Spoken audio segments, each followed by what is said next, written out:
All right, hi everyone. Bonsoir tout le monde. Bienvenue, bienvenue à The Violet Hour. Welcome to The Violet Hour. Je m'appelle Chris et je suis votre animateur pour ce soir. If this is your first Violet Hour, welcome. The Violet Hour is Montreal's LGBTQ reading series. I started this event a number of years ago, back in 2014, to provide a platform in the city for the many queer writers to help them find new readers and promote their books. I was never really sure how long it was going to last or if we would run out of new books to feature, but in the last 6 years or so, that has not happened. To date, more than 150 writers have taken to the stage, and it makes me so proud that Canada continues to publish a diverse array of LGBTQ voices, en anglais et en français. De temps en temps, nous avons présenté des écrivains et écrivaines francophones à The Violet Hour, et je suis fier de dire que nous le ferons encore ce soir. Nous avons 4 lecteurs, lectrices pour vous ce soir, 2 en français et 2 en anglais. 3 d'entre eux sont de Montréal et une se rejoint à nous de Vancouver. All have recent books out that I invite you to discover. Before we begin though, I'd like to acknowledge that I'm coming to you live from Jojage, which is what the Kanien'kehá:ka call Montreal. This place has and continues to be a historical gathering place for many Indigenous peoples, and we're grateful to be a part of a long and proud history of creating and sharing stories on these lands. Tonight's event is being made possible by Blue Metropolis Literary Foundation, which is taking place this year at the end of April. Blue has always strived to program LGBTQ writers at this event, and I thank them for their continued support. Je tiens également à remercier Glad Day Bookshop pour nous avoir accueillis ce soir. Veuillez les soutenir en leur commander vos livres. Glad Day has been helping so many LGBTQ writers and performers keep the lights on during this time, and I invite you to do the same. They offer delivery in Canada and curbside pickup. And if you're feeling particularly generous, please consider donating to their Emergency Survival Fund for LGBTQS artists, performers, tip-based workers, and their own bookstore by visiting www.gladdaylit.ca. So let's get to it, shall we? Allow me to introduce our first writer, Jane Walsh. Jane, if you want to turn on your camera. Hi, Chris. How are you? Good, Jane. Thank you for joining us.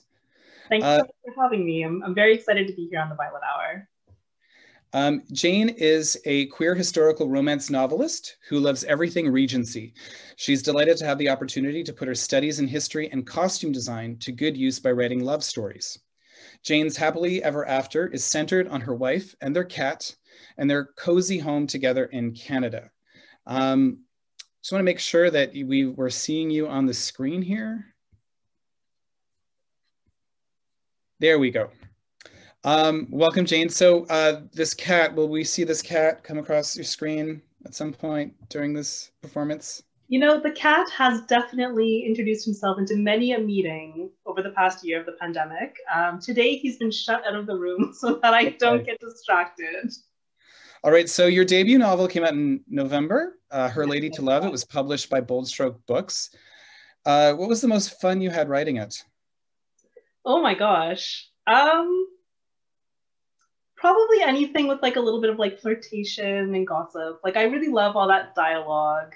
There's such a distinct tone to like Regency voices, and I really enjoyed discovering that and kind of bringing that to life. Okay, well, tell us a bit about your passion for Regency. Is that like since you were young? Since I was probably too young, as my mother would say. I was probably 10 when I picked up my first one, and I've been a devoted reader ever since. Like I just love them. I love the escapism. I love the fashion. You know, they're just such fun books. Great. Well, I'm glad that we're going to be hearing a bit of it from you.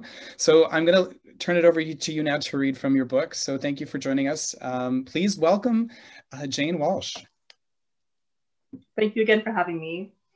So my name is Jane, as Chris mentioned, and I have my debut novel, Her Lady to Love, out now from Bold Strokes Books. So I write queer historical romance, and specifically Regencies, as Chris mentioned. And if you're not familiar with the Regency subgenre, don't worry. All you need to know is that these are novels written in, they're set in early 1800s England. So if you love Jane Austen, or if you've been checking out the Bridgerton series on Netflix these days, but you wish that it was a lot more gay, then I really hope you'll pick up my novel. It's that kind of book. It features beautiful women in ball gowns, lots of flirtation, and of course, scandal, which everybody loves. So Her Lady to Love is a love story between a shy wallflower, Lady Honora, or Nora, and a popular party girl, Jacqueline Lockhart. So I'm reading a scene from their second meeting in London society in 1813. Their first meeting was about a week ago, where Nora literally bumped into Jackie at a ball. She feels that she's ruined her dance shoes. She sent her a replacement pair, and this is the first time that they're meeting up again since that event. They bumped into each other again now at the opera. So here is the scene. Miss Lockhart tossed those gorgeous locks of hair so that they fell against her bosom. Several interested pairs of male eyes looked their way. The opera is always a bore, she pronounced. I would do most anything to forget that we are at such a tedious event. Nora narrowed her eyes. I think it's exhilarating. Aren't you fresh from the country? Miss Lockhart asked. I expect most things are entertaining when you have so little to compare them to. Miss Lockhart's father returned and handed round the drinks that he had been so kind to fetch during the intermission. Relieved, Nora took her glass, eager for the courage that the wine might lend to her, and spilled the entire cup on her dress. With a horrified gasp, she watched the red wine soak into the white satin like blood. The opera could not have provided more drama than she felt in that moment. Faintly, she stammered an excuse and hurried away, cheeks flushed, before her aunt could chaperone her to the retiring room. Nora sat on a low stool and examined the damage to her dress, a feeling of helplessness stealing over her. But she had fled with as much intent to compose herself as to fix the stain, so she sat still, took a deep breath, and tried not to crumple her satin skirts in pure frustration. How embarrassed she felt, and on an evening that had promised so much. Lady Honora, are you quite all right? Nora sucked in a sharp breath. There was Miss Lockhart stepping through the door, looking like a vision in a pale blue gown that floated around her curves. Her stomach dropped. She had not had a single drop of wine to drink from her spilled glass, but her head spun as if she were half a bottle in. Miss Lockhart, thank you for your kind attention, she replied. But it's a stain, nothing more. You needn't have left your admirers, and the second act should be starting soon. That is no reason to hurry, Miss Lockhart replied with a grin, and flung herself into an elegant chair. I can hear the music starting up again. So we've already missed part of it. Personally, I plan to stay here as long as I can. Maybe even for the duration of the entire next act. That soprano is dreadful. Nora struggled to regain her usual composure. Well, if you wish to return, I'm sure the gentlemen could distract you from the stage. Oh, them, she said dismissively. Gentlemen are as common as grapes on the vine. That lot was nothing special. Miss Lockhart's face brightened, and Nora felt several degrees warmer by the light in her eyes. By the by, thank you ever so much for the slippers, Lady Honora. I received them last week, and they are quite the prettiest pair in my wardrobe. Nora was flustered. Oh no, the dance shoes. The note. Panicked, she tried to remember what she had scribbled that afternoon at the shoe emporium. Nothing personal, nothing intimate, she recalled with relief. Nothing had been put into writing that she truly wanted to say when she looked at Miss Lockhart. Nora swallowed and said, I simply wished to express my regret at having damaged your own pair. Well, it was unnecessary, Miss Lockhart assured her. But I think that's the hallmark of the very best kind of gift. Those slippers deserve to have an exquisite dress made for them, which will give me an excellent reason to visit my modiste. So I really must thank you. This was only friendship, Nora reminded herself, though she was uncertain even of that. She was in danger of forgetting herself in Miss Lockhart's presence, captivated by her charm. A heartbeat passed, and Nora spoke. I should return. My aunt will be wondering where I am. Lady Mildred must know that you're here in the retiring room. Where else would you be? Besides, the longer that wine settles into the fabric, the less chance you have to remove it. Come, let's try to fix it together. Nora looked at her in alarm. Oh, please don't trouble yourself.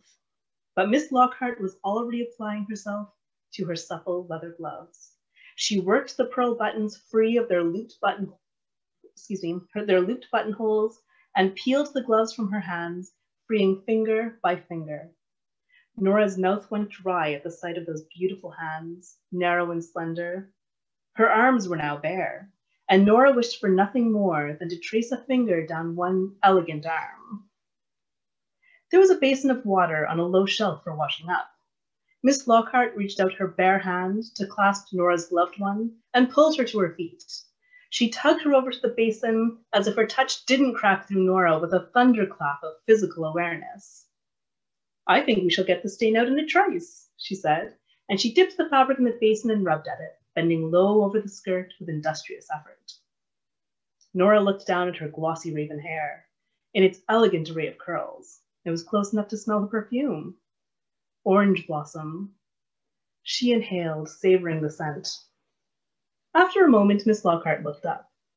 "I should have confessed something," she said. "I've never done this before, and I don't think I'm helping." They looked at the white satin, which now sported a large water stain.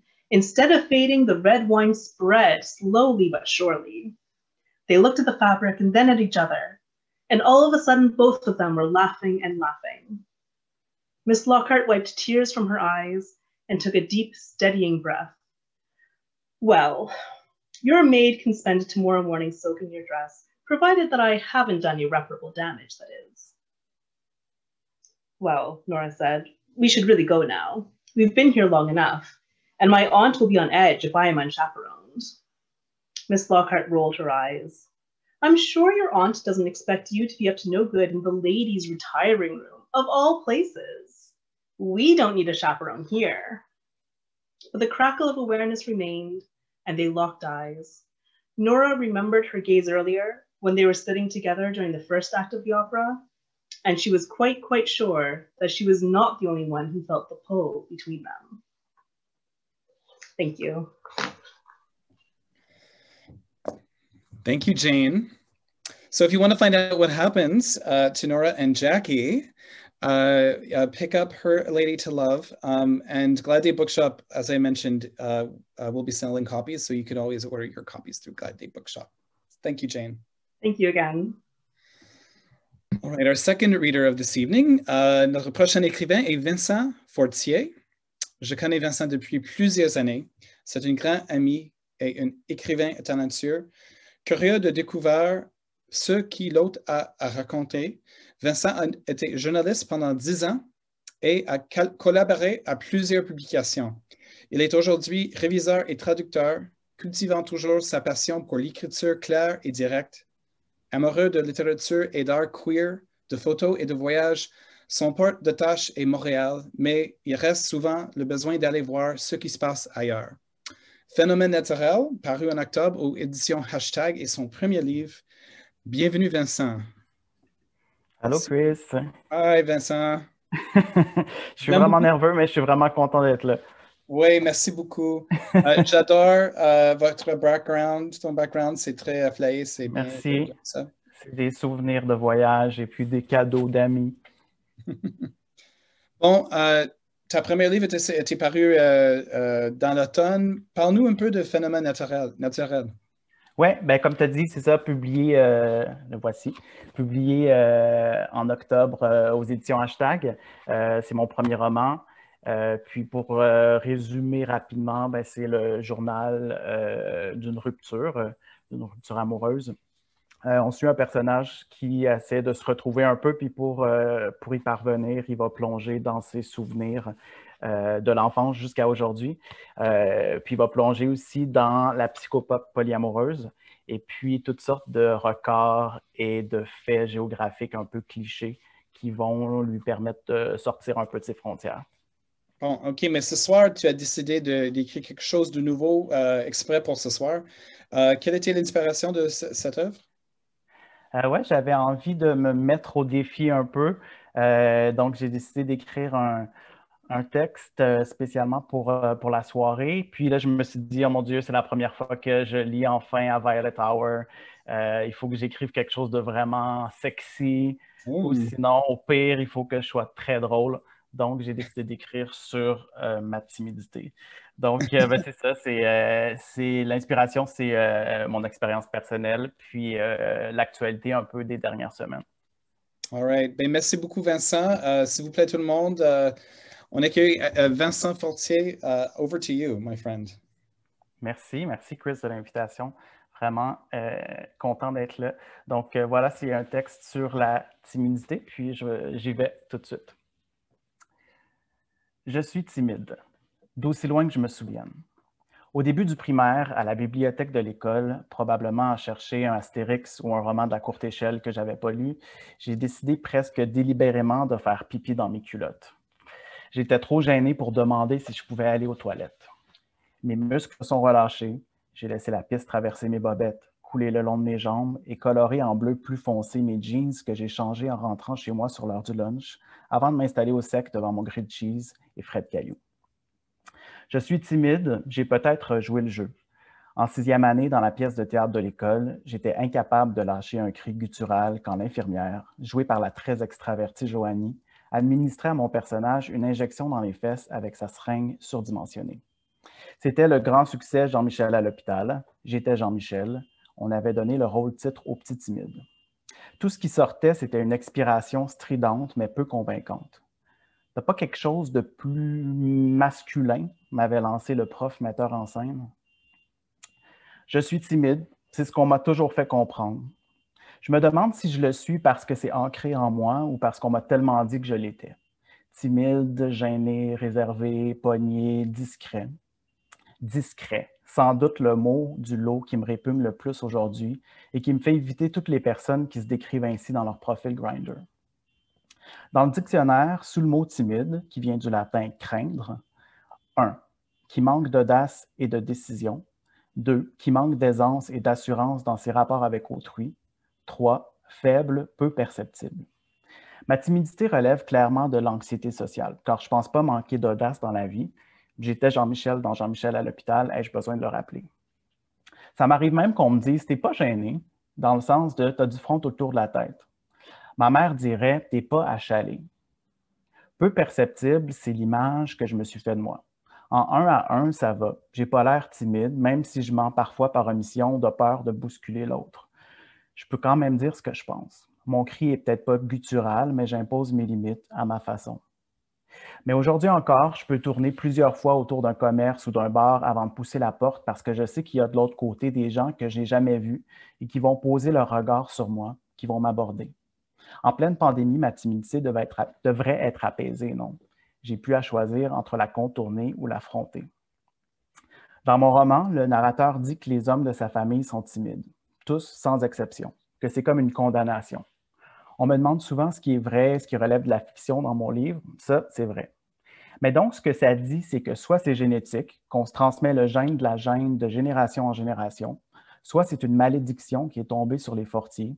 Deuxième option, drapée dans une sorte de sorcellerie qui, en tant que personne queer, me paraît beaucoup plus séduisante. Voici ce qu'on propose quand j'amorce ma recherche dans Google en écrivant « La timidité est-elle » ? La timidité est-elle un trait de personnalité? La timidité est-elle de l'anxiété? La timidité est-elle une faiblesse? La timidité est-elle héréditaire? La timidité est-elle une maladie mentale? La timidité est-elle attirante? La timidité est-elle un signe d'autisme? La timidité est-elle un péché? Clairement, la timidité n'a pas bonne presse. Il y a quelque chose qui cloche, qui n'est pas normal. Les gens heureux à la télé ne sont pas timides. En passant, si c'est péché, ben pardonnez-moi mon père. Le péché, j'avoue que j'ai de la misère à le comprendre. C'est peut-être parce qu'on dit que les personnes gênées sont souvent cochonnes au lit. C'est sûr que je voyais ma timidité comme une faiblesse quand elle me gardait de dire sur le coup ce qui me brûlait les lèvres ou m'empêchait de me défendre devant mes intimidateurs ou le service à la clientèle de Belle. Inscrire sa timidité dans la communauté LGBTQ+, ça peut être bien anxiogène. J'ai souvent l'impression que pour ma famille, pour mes proches hétéros, je suis trop queer, mais que je ne le suis pas assez pour les queers. Je demande à mon ami gay, peut-être encore plus gêné que moi, comment sont vues les personnes timides dans la communauté à son avis.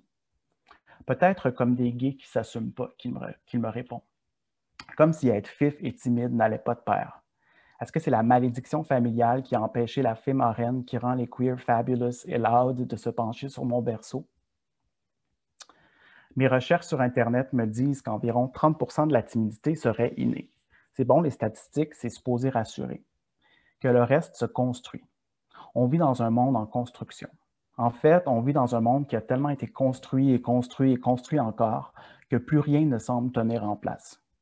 C'est tellement construit que les philosophies des hippies et celles des suprématistes blancs s'imbriquent au beau milieu du Capitole à Washington, que les chamans, censés guérir, rejoignent l'extrême droite parce que les plans sont tout croches, puis que les Gays for Trump fantasment sur des Vikings dont le Drakkar a perdu le Nord. Je regarde ça, puis c'est un peu plus clair dans ma tête que rien de tout ça est inné. Tout est construit. Puis je me demande pourquoi je ne dors pas, pourquoi mon corps ne se repose pas. À partir de là, la roue dans ma tête se met à tourner. Mon insomnie est construite, l'embourgeoisement de mon quartier est construit. D'ailleurs, ça construit en bas de chez moi, en face de chez moi et en biais de chez moi. Question de faire payer des gens plus d'1 million de dollars pour un duplex. Mon roman est construit. Les règles puritaines sur Instagram sont construites. Le couvre-feu est construit. Jusqu'où on décide de vivre avec. Moi aussi, j'ai davantage construit sur le bâti que j'ai déconstruit. Moi aussi, mes assises sont un peu comme une tour de Pise. Même les rénaux sont un peu botchés, cachés sous plusieurs couches d'apparence. Faudrait encore que je calfeutre, que je replâtre, que je vernisse à grands coups de care. Je pense que je suis influencé par ma nouvelle passion dévorante de confinement, les vidéos suggérées sur les réseaux sociaux, dans lesquelles des humains libèrent des animaux prisonniers de tout ce qui n'est pas naturel, donc des bêtes littéralement prises dans le construit. Le hibou qui s'est emmêlé les ailes dans la clôture de fil de fer, l'ours qui s'est pris la tête dans un pot de plastique ou la tortue qui s'est entortillée dans le filet de pêche. Une fois délivrés, la plupart font juste se sauver sans regarder derrière. Vite, retourne dans la nature, c'est pas mal plus safe. Tout ça pour dire que j'arrive toujours pas à affirmer avec certitude si ma timidité est construite. Même si je lis qu'elle devrait l'être à 70%, je suis toujours pas convaincu. J'ai juste envie de revenir à l'inné pour pouvoir dormir, pour pouvoir vivre dans un quartier non gentrifié, pour pouvoir faire fi des règles des réseaux sociaux, pour pouvoir être une timide cochonne au lit. Pour revenir à l'inné, donc, je lis les femmes. Je lis Anne Carson et Audre Lorde et Patti Smith et Daphne B. et Samra Habib et Fatima Das. Elles me disent la vérité, elles racontent l'inné. Je lis les queers, je lis Billy Ray Belcourt et Édouard Louis et Ocean Vuong et Abdel Attaya et Larry Mitchell et Kamala Mackerel. Je ne suis pas déçu parce que leurs utopies sont plus vraies que tout ce qui a été construit. Ça ne me donne pas envie de me comparer, ça me permet juste de me rassurer moi-même. En fait, je ne pense pas qu'il faut arrêter de construire. Il faut construire autant qu'il faut détruire. Audre Lorde a dit en entrevue, il y a tant d'émotions complexes pour lesquelles il n'existait pas de poème. Elle a dû les construire selon les plans de son intersectionnalité. J'ai juste envie de me reposer sur l'inné, sur tout ce qui s'empile en moi et forme mon tout. Je suis anxieux, je vis avec le syndrome de fatigue chronique. Je suis gaucher, je suis sensible, je suis queer, je suis courageux, je suis créatif, je suis timide, je suis timide, je suis timide. Mes marqueurs d'identité. J'écoute davantage parce que je suis timide et je veux être écouté parce que je suis timide. Inspiré par Audre Lorde, je trouve mon énergie seulement quand je suis toutes les parties de moi-même. Si j'essaie de déconstruire ma timidité, la tour Jenga fout le camp parce que j'ai fragilisé sa fondation. Selon les proverbes et autres citations que je trouve en ligne, les timides n'ont pas de succès, n'avancent pas et n'apprennent rien. Nous succombons. Donc, il faudrait que je me départisse de ma timidité, que je la dépasse, que je la dompte. Et pourtant, j'ai juste envie de la montrer, d'en faire le plus beau des contre-emplois qui soit. Les timides n'ont pas moins envie de se dévoiler. Aujourd'hui, quand je me décris comme une personne timide, la plupart des réactions se ressemblent. Toi, timide? Et plutôt que de ressentir une certaine fierté devant cette incrédulité, je revendique ma timidité. Je la défends, bec et ongles. Touche pas à ça, c'est à moi, c'est moi.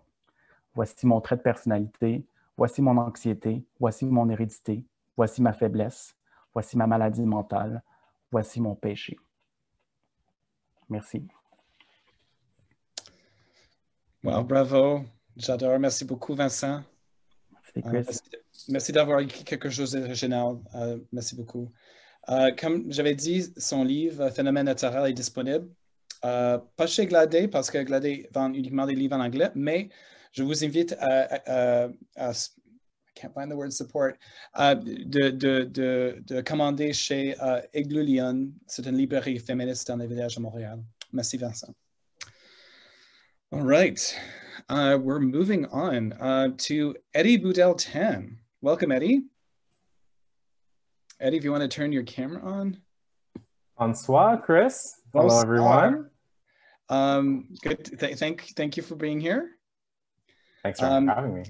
Eddy Boudel Tan is the author of 2 novels, After Elias, which was released in September, and The Rebellious Tide, which comes out this summer. So 2 books in a year. My hat is off to you.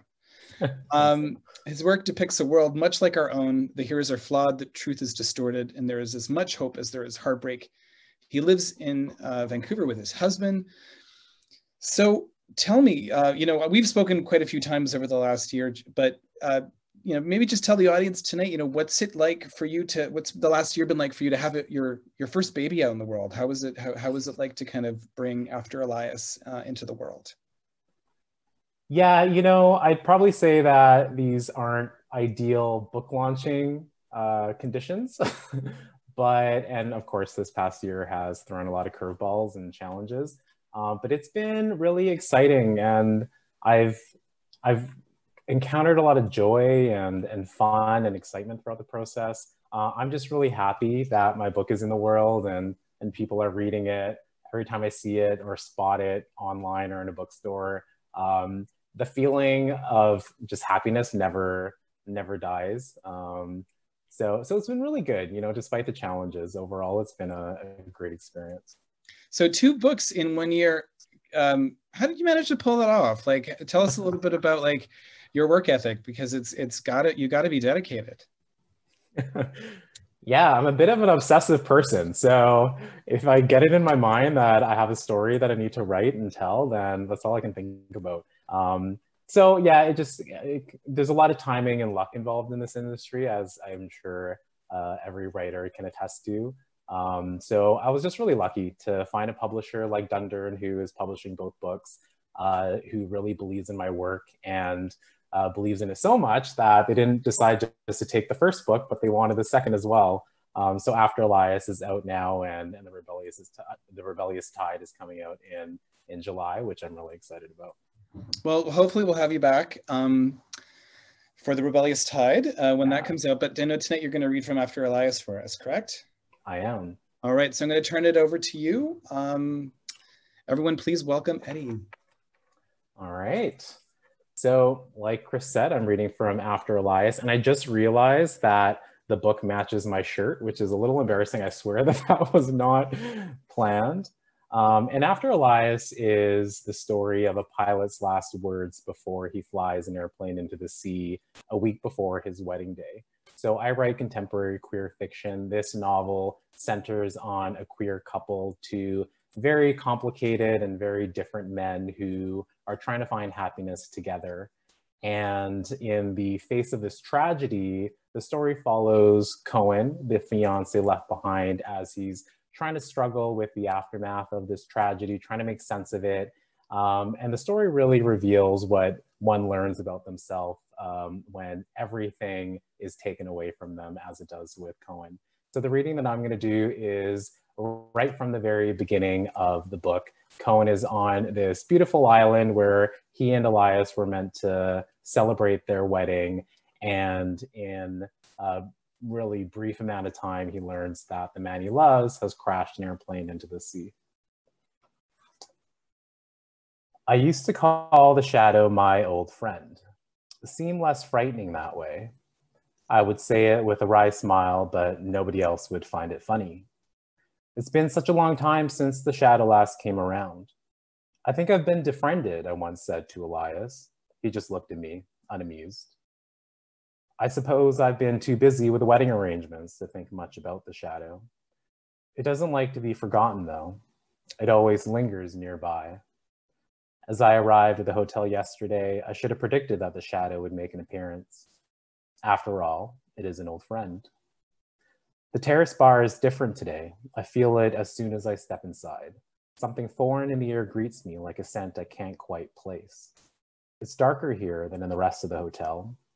It struck me as odd when I first saw it yesterday, this gloomy cavern hidden within a palace of light. My eyes adjust and all I see are flowers. They're in a natural shade of yellow, worn by a woman softened with age, her skin like an overripe plum. She's seated alone at a table and stares straight ahead, motionless. The sadness on her face is even more unnerving against the yellow flowers of the dress hanging limply on her. A few other guests at a table scattered throughout the room. Like the woman in the floral dress, their stares are fixed on something in front of them. The bartender stands behind the long countertop to my left, framed by a wall of glass bottles. He greeted me with such warmth yesterday. Every smile he gave felt earned, inviting my confidence whenever he leaned forward or held eye contact longer than what I'd usually find comfortable. Now his arms are crossed over his chest, his eyes narrowed. A dish towel lies forgotten over one shoulder. He's staring in the same direction as everyone else in the dim room, his head tilted upward as though listening to God. Following their gaze, I see it's something ordinary. A television set mounted on the wall behind the bar's counter. I can't quite tell what they're watching, but it looks like the ocean. The waves are more gray than blue, churning across the screen with lashes of foam. Why is everyone so interested in this? Several jagged objects come into view. They rock along with the rhythm of the waves, the red paint bold against the coldness of the sea. Their shapes lack symmetry. Are they little boats? A woman appears on the screen. She's dressed inoffensively in neutral tones and crisp lines. Her delicate hands are placed on the surface of a lacquered desk. I hear her voice, but don't hear the words. My body begins to shiver like a taut wire as my phone vibrates in my pocket. I don't reach for it like I normally would. It goes off again and again. I just let it continue its inaudible cry, a silent alarm bell. But I don't need to read the messages or answer the calls. I know what has happened, why everyone at home suddenly feels the need to get hold of me. I know what everyone in the room is seeing on the television, what those floating objects are. I know because I've always known this would happen one day. Today is that day. The shadow comes to me. I recognize it immediately, even though it has been so long. It cloaks itself around my body. I feel its touch, a sickening static. A familiar numbness washes over me. It seeps into my skin. The pricking begins softly before it gets sharper, quicker, 1,000 stabbing needles. It whispers in my ears. A deadening hum surrounds me. Hello, old friend. Invisible hands wrap around my throat. I can't breathe, I can't move. If I'd been paying closer attention earlier, I might have seen it in the periphery of my vision, felt its touch against the tips of my fingers. It was so close. I don't know how long I stand there before my legs can move again. They march me out of the dim room and I stumble through the hall. The light sears my retinas. The sound of my shoes on the cold floor becomes louder with every step as the hum subsides. I find my suite emblazoned with numbers polished so well I can see my reflection in them. My hand shakes as it fumbles in my pocket for the key. I throw myself into the room and slam the door shut behind me. I pull the curtains close and switch on the television above the dresser. This must be a mistake. The unholy messenger in the neutral tone stares back at me, though she seems less benign. There is an emptiness in her eyes as her lips move. I can understand her words now. Flight XI-260 was on its way to Vancouver from Berlin when it crashed into the Arctic Ocean 1 hour ago. There were 314 passengers on board, including 15 crew members, 1 relief pilot, 1 captain, and 1 co-pilot. A face appears, and I know it so well. The square chin and uneven lips that make him look more arrogant than he is. The arrowhead slope of his nose, something he's always been self-conscious of. Most striking of all, the darkness of his irises. Almost black, they reflect the light as tiny white orbs, 2 satellites in the night sky. He's the man I'm supposed to marry in 7 days, this co-pilot. His name is Elias. I was 9 years old when I discovered that I wasn't afraid of death. The heat of the sun on my bare shoulders and the chill of the wet concrete under my feet was a troubling combination for me that day. The other children, all wild eyes and unpredictable limbs, howled like apes around a watering hole. They bared their teeth as they chased each other. They banded together to lay claim to their territories. I was careful to stay out of the path of the other boys, my eyes averted from theirs and my fists clenched by my side. It was a relief to pull my head beneath the surface of the water. The noise from above became a muffled hum. The sting of the sun softened. I felt the grip on my mind loosen as I submerged myself in stillness. My senses awoke as another body collided into mine. My feet stretched down toward the bottom, expecting to feel the reassurance of its tiles, for there was only empty space. My hands reached up and grabbed fistfuls of water. I managed to reach the surface for a gasp of air before I was pulled underneath again by an invisible hand. Every kick of my legs and stroke of my arms reeled me farther down. I held my breath for as long as I could, then let it all out in a swarm of bubbles. My limbs went still as I closed my eyes. I didn't feel fear. I felt a deep and wonderful calm. I wonder what happens now, I remember thinking. My breath returned in violent coughs and purged chlorine as I lay on the white concrete at the pool's edge. There was a look of wonder in the eyes that stared down at me, as though I had risen from the dead. The first thought that came to me was, I must have been Aztec. Come to think of it now, I'd always been a different kind of boy. You see, the Aztecs didn't fear death. They believed it was glorious. Death perpetuated creation. Without it, there would be no life. Their bones were the seeds from which new life grew. Their blood watered the dry earth. Both humans and gods sacrificed their lives so this wheel of conclusion and creation would spin on and on. After the final breath, Aztecs traveled to one of three places. Those with honorable endings, like warriors dying in battle, would transform into hummingbirds to follow the sun. Those who met their end by water would find themselves in a paradise of eternal spring. The majority would not be so lucky. Their journey would take them to the underworld of Miquelon, a hellish place guarded by jaguars and a river of blood. Reading about this as a boy, it seemed unfair to me how the most terrible human beings could so easily escape an eternity of bloody jaguars. Had things ended differently that summer day at the pool, I would have found myself in paradise by simply drifting too far into the deep end. However flawed it may be, it's a beguiling idea. Your life is irrelevant. Your death is what counts.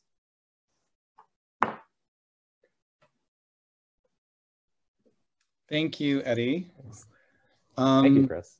It's a wonderful book. I blurbed it for you, and I really, really did enjoy it. So I encourage everyone to find out, to go on the journey, and to find out actually what happened to Elias.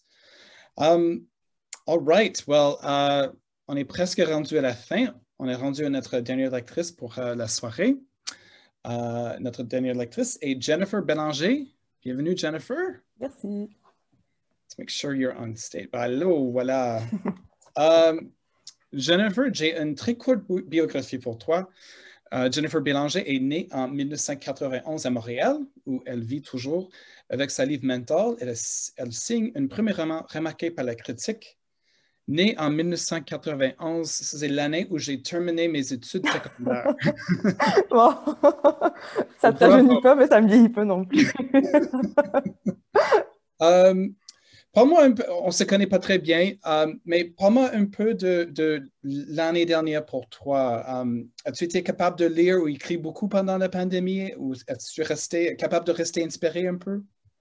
Ça a été difficile, c'est toujours difficile. J'arrive à lire, écrire beaucoup moins, mais j'ai été paralysée carrément par ça, puis je le suis encore un peu. Puis je me questionne beaucoup sur la place de la création en ce moment, sur la pertinence d'écrire sur d'anciens sujets ou de reprendre des projets qui étaient là avant la pandémie.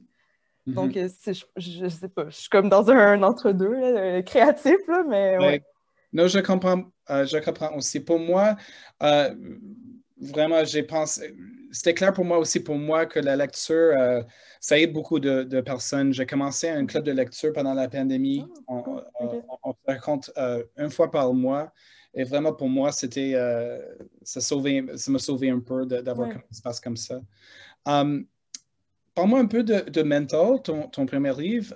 Peux-tu parler un peu de son inspiration, où c'est devenu? Oui, je raconte tout le temps l'anecdote, mais il y a eu un incendie à côté de chez moi, puis c'est vraiment ça le déclencheur de l'écriture. C'était pas un projet que j'envisageais, que j'avais en tête de faire concrètement. Je sais qu'il y a des gens qui doivent avoir des périodes d'écriture setées d'avance, mais moi, c'est juste comme arrivé. J'étais confrontée au réel, puis il fallait que je deal avec, puis il fallait que j'écrive. Puis c'est ça, la première version que j'ai soumise à mes éditrices, c'est pas du tout la version publiée, là. Il y a eu beaucoup de retravail qui a été fait. C'était surtout de créer un ordre dans la narration, mais c'est ça, c'était vraiment le déclencheur, ça a été l'incendie. Ouais, cet événement-là traumatique. J'ai hâte de l'entendre. Merci beaucoup. Je vous laisse le plancher. Je vais lire les premières pages, en fait, les 3 premiers chapitres pour donner le rythme puis le ton du livre. Un jour, V me dit « Est-ce que je dors près d'un cadavre? » C'était pour rire.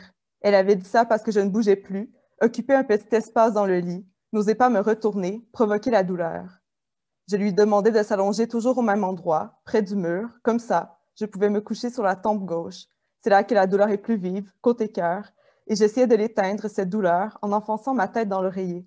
Je suis allée au salon de coiffure et on m'a dit « Vous dormez toujours sur le même côté, ça se voit.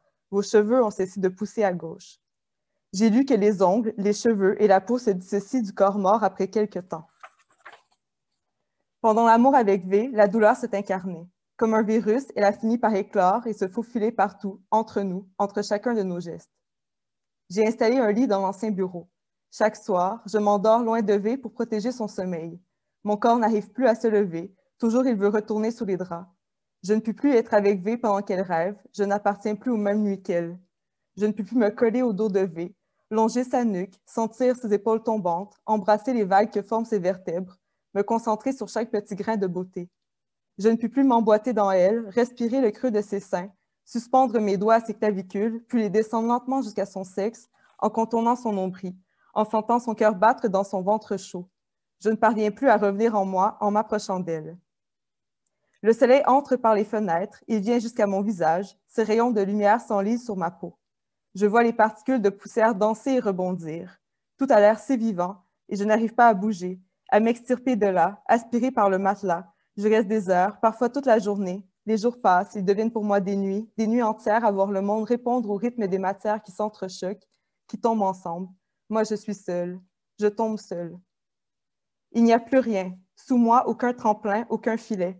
Je n'arrive plus à traiter la réalité parce que tout se met à tourner, à me bousculer, à me basculer, du dehors et du dedans. Le carrousel n'arrête pas sa rotation, ça monte, descend. Je ne suis plus là, je n'apparais plus sous les caresses de V qui tentent de me réanimer. Sur moi, V pose ses mains comme un dissèque une morte. Elle interroge ce que je n'arrive pas à dire.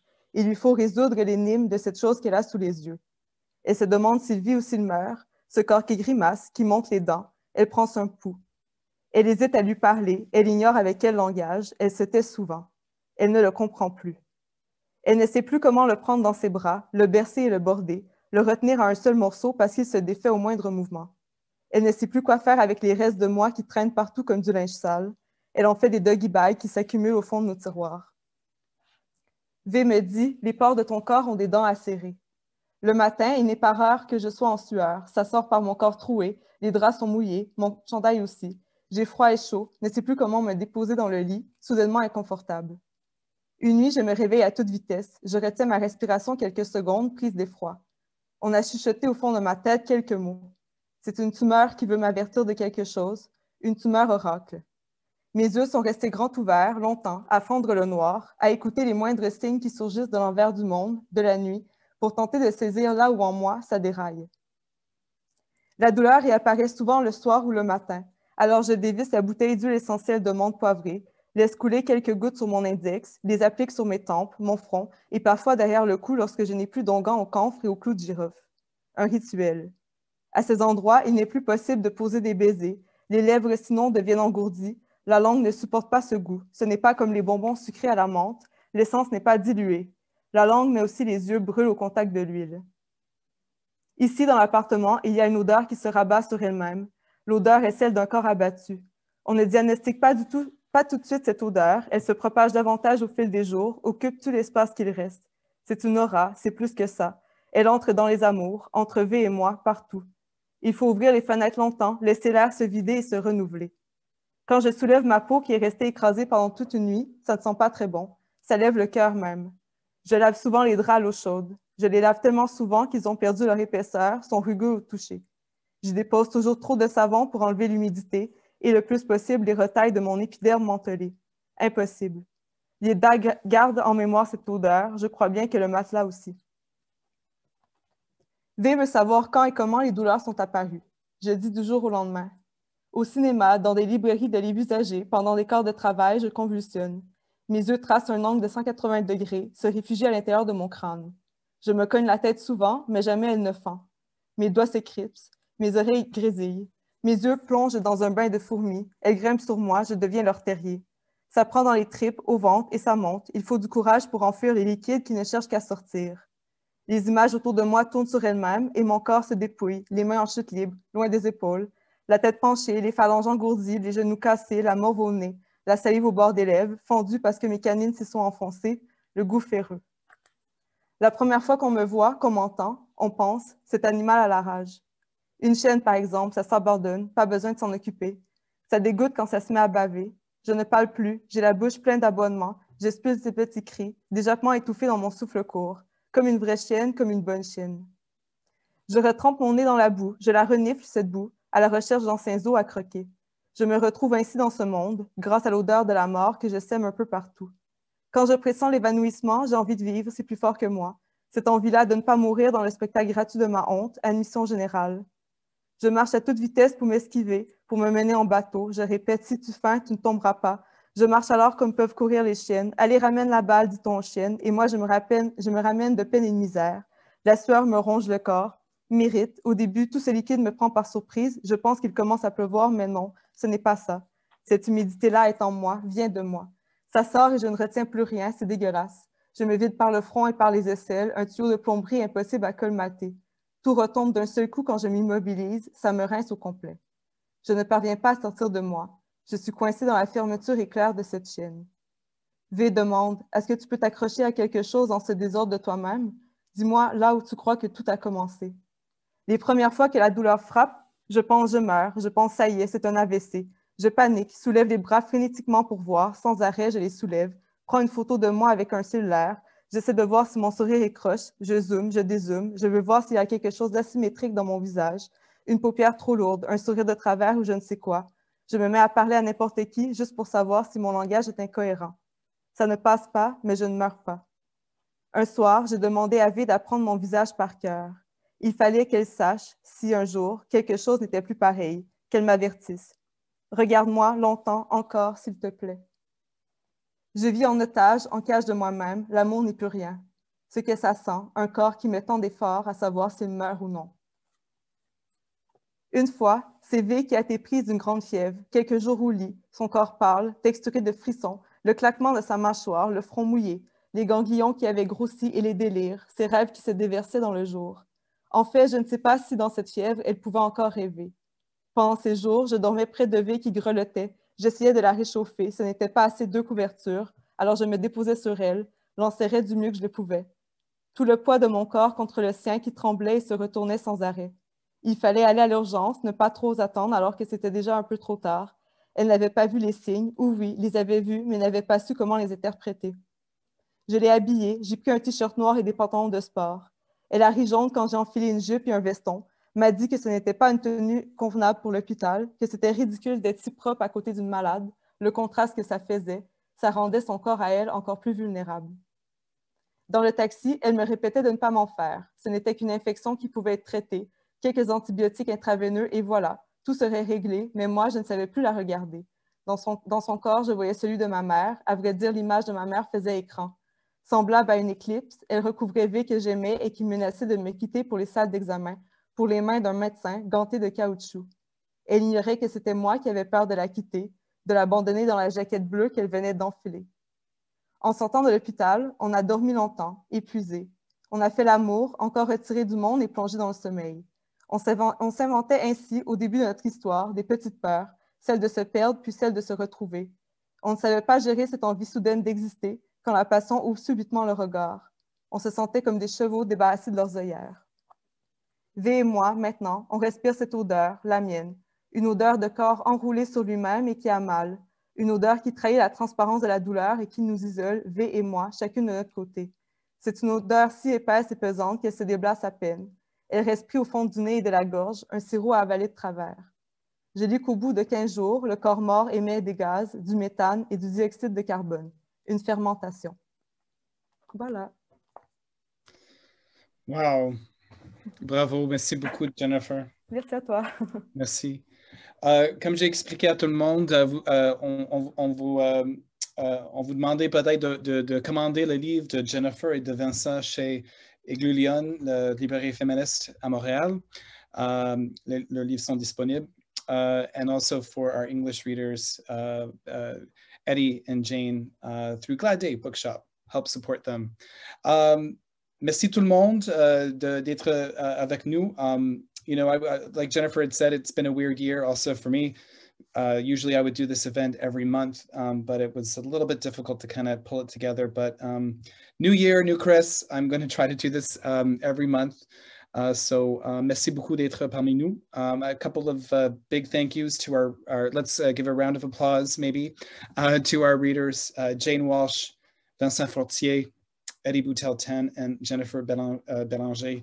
Thank you so much for trusting me tonight with my first live event online. So merci beaucoup.